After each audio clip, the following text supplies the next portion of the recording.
வெளியே போ, கோவை விட்டு வெளியே போ, வெளியே போ, வெளியே போ, வெளியே போ, வெளியே போ, கோவை விட்டு வெளியே போ, கோவை விட்டு வெளியே போ. Stalin! Go back Stalin! Go back, Stalin! Go back Stalin! கோவையில் 208 கோடியில் 45 ஏக்கர் பரப்பளவில் கட்டப்பட்ட செம்மொழி பூங்காவை தமிழக முதல்வர் ஸ்டாலின் திறந்து வைத்தார்.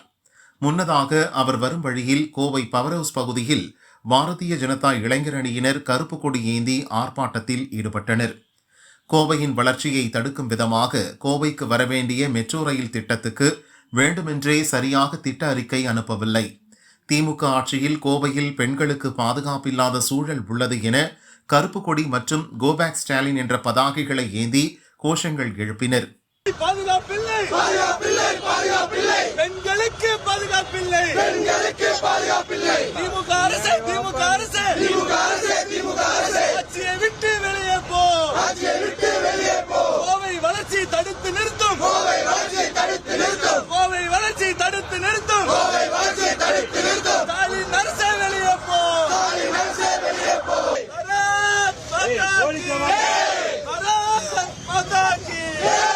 தேவையில்லை, தேவையில்லை, தேவையில்லை, தேவையில்லை, செம்மொழி பூங்கா தேவையில்லை, செம்மொழி பூங்கா தேவையில்லை, தேவையில்லை, தேவையில்லை, தேவையில்லை, தேவையில்லை, செம்மொழி பூங்கா தேவையில்லை. செம்மொழி பூங்கா தேவையில்லை. Back, Stalin! Go back Stalin! Go back, Stalin! Go back Stalin! Kovai விட்டு வெளியே போ, கோவை விட்டு வெளியே போ, கோவை விட்டு வெளியே போ. கோவை விட்டு வெளியே போ.